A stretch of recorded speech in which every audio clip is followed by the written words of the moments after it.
You asked, how to divide 7163 by 19 using the long division method. 7 is too small.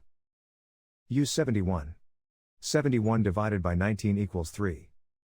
3 times 19 equals 57.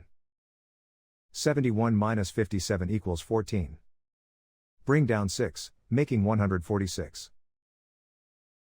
146 divided by 19 equals 7. 7 times 19 equals 133. 146 minus 133 equals 13. Bring down 3, making 133. 133 divided by 19 equals 7. 7 times 19 equals 133. 133 minus 133 equals 0.